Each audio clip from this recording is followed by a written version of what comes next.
Bismillahirrahmanirrahim. Assalamualaikum warahmatullahi wabarakatuh. Salam sehat, salam sejahtera untuk kita semua. Teman-teman, di video kali ini saya akan membagikan tips ikut ujian EPS topik 1 kali langsung lulus. Nah ini di video kali ini teman-teman nanti bisa dicoba. Mudah-mudahan teman-teman yang mau belajar bahasa Korea, kalau mengikuti tips ini 1 kali ujian langsung lulus. Nah, yang pertama, sebelum belajar bahasa Korea, yaitu kita harus niat. Niat kita harus kuat. Belajar bahasa Korea itu untuk apa sih? Ikut ujian EPS topik itu untuk apa sih? Teman-teman niatkan bahwa belajar bahasa Korea, ikut ujian EPS topik, itu niatkan dalam hati teman-teman mau bekerja di Korea Selatan. Saya mau bekerja di Korea Selatan, mau mengumpulkan uang untuk mengangkat derajat ekonomi keluarga, mau mengumpulkan uang ditabung untuk modal usaha nanti ketika di Indonesia. Seperti itu teman-teman. Jadi niatnya ke Korea itu bukan untuk senang-senang, jalan-jalan, ataupun yang lainnya. Karena biasanya kalau yang punya niat seperti ini, ketika sampai di Korea tidak akan betah. Karena bekerja di Korea Selatan itu tidak mudah dan tidak seperti apa yang teman-teman bayangkan sebelumnya. Nah, kemudian yang kedua yaitu belajar bahasa Korea. Nah, di sini ada 2 cara. Yang pertama, belajar secara mandiri, dan yang kedua, ikut LPK. Belajar mandiri memang harganya lebih murah. Kita bisa belajar melalui YouTube, internet, ataupun membaca buku, beli buku bahasa Korea di toko buku, dibandingkan dengan LPK.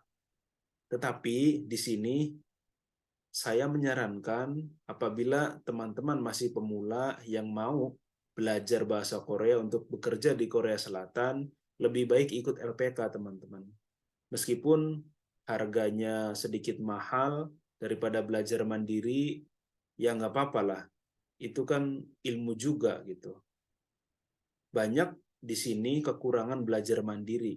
Yang pertama, kita nanti tidak punya teman atau relasi.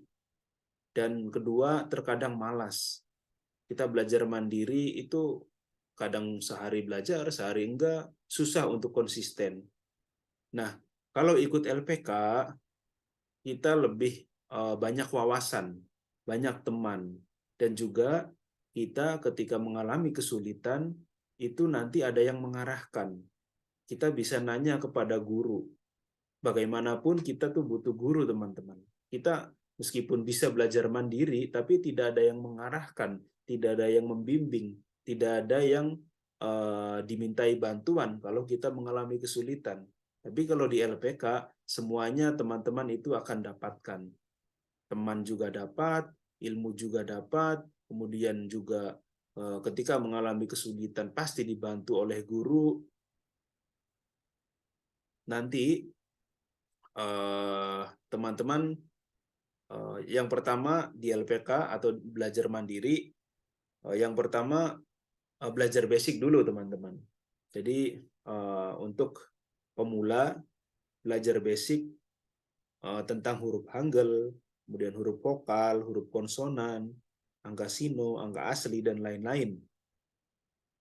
Kemudian usahakan belajarnya minimal 1 hari itu 5 jam.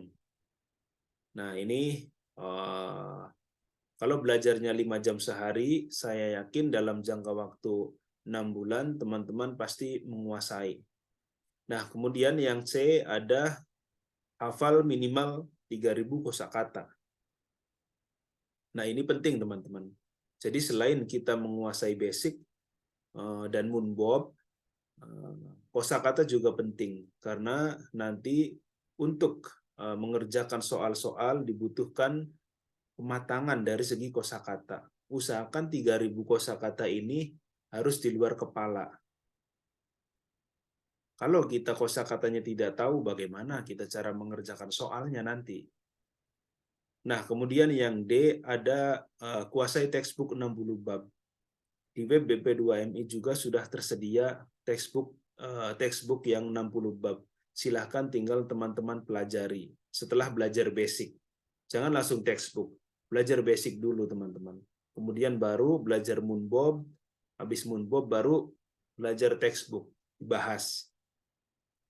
Nah, jangan satu kali begitu selesai bab 1 sampai 60 selesai, jangan. Terus baca berulang-ulang sampai nunggu waktu ujian. Kemudian yang E, perbanyak latihan tryout. Nah, ini juga penting, teman-teman. Ini untuk melatih diri kita untuk lebih mantap lagi menghadapi ujian, ya kita latihan tryout sendiri. Kalau misalkan ada kendala, tidak tahu ini bagaimana cara mengerjakannya, soalnya atau jawabannya, silahkan tanya ke gurunya. Pasti akan dibantu dan dijawab. Nah, kemudian yang ketiga, belajar jangan mepet waktu pendaftaran ujian EPS topik. Ini penting, teman-teman. Jadi sebelum teman-teman mau belajar bahasa Korea, sediakan waktu minimal 6 bulan. Karena apa? Ini faktanya, teman-teman saya yang lulus ujian bahasa Korea, rata-rata belajarnya minimal 6 bulan. Kalau kurang dari 6 bulan, saya kurang yakin bisa lulus satu kali ujian, teman-teman. Terkecuali mungkin sehari belajarnya 8-10 jam gitu. Ya bisa jadi gitu. Tetapi yakin saja dan saya percaya bahwa proses tidak akan mengkhianati hasil. Jadi ada salah seorang teman saya yang belajarnya kurang lebih 6 bulan dan alhamdulillah lulus dengan skor ujian 175. Jadi 6 bulan itu belajar dari basic, kemudian yang 2 bulan lagi itu belajar pemantapan atau tryout. Dan alhamdulillah hasilnya lulus. Nah, jangan percaya teman-teman dengan waktu singkat kemudian bisa lulus. Jangan percaya, itu omong kosong. Yang belajarnya 1 tahun 1 tahun setengah aja belum tentu lulus, apalagi yang 2-3 bulan. Nah, itu harus dipikirkan matang-matang sebelum ikut mendaftar ujian. Nah, yang poin B-nya harus fokus dan konsisten. Belajar bahasa Korea itu harus fokus dan konsisten, teman-teman. Jangan sehari belajar, sehari enggak. Terus tiap hari belajarnya, meskipun dibaca dikit-dikit gitu. Tapi yang penting konsisten. Kemudian harus fokus, jangan pikir yang macam-macam. Kalau sudah diniatkan untuk belajar, ya sudah, fokus saja belajar. Jangan mikir yang lain-lain.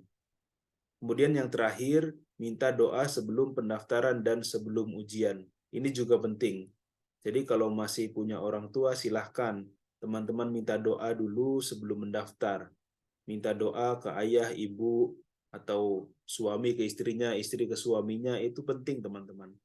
Supaya kita dari mulai pendaftaran sampai ujian nanti diberikan kemudahan, kelancaran, dan diberikan restu dan ridho dari orang tua masing-masing. Nah, itu saja tips dari saya. Silahkan dicoba bagi teman-teman yang mau belajar bahasa Korea dan ikut ujian EPS topik. Ikuti tips dari saya ini kalau mau belajarnya satu kali langsung lulus. Mudah-mudahan. Terima kasih. Itu saja video dari saya. Assalamualaikum warahmatullahi wabarakatuh.